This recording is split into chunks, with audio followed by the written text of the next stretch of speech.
1967 தமிழகத்தில் இருந்த கலை மற்றும் அறிவியல் கல்லூரிகள் 109. அதில் அரசு கல்லூரிகள் 2 மட்டுமே.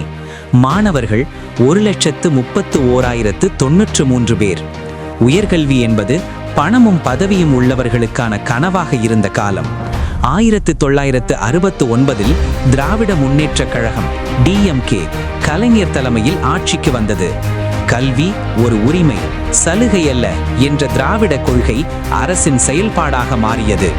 1969 முதல் 1976 வரை DMK ஆட்சி காலத்தில் தமிழகம் முழுவதும் 68 புதிய கலை அறிவியல் கல்லூரிகள் தொடங்கப்பட்டன.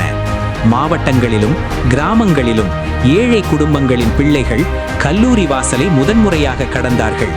அந்த DMK கல்வி புரட்சியின் பலன்தான் 2010 தமிழகத்தில் 587 கல்லூரிகள், அதில் 62 அரசு கல்லூரிகள், 9 பல்கலைக்கழக கல்லூரிகள், 133 அரசு உதவி பெறும் கல்லூரிகள், 383 சுயநிதி கல்லூரிகள்.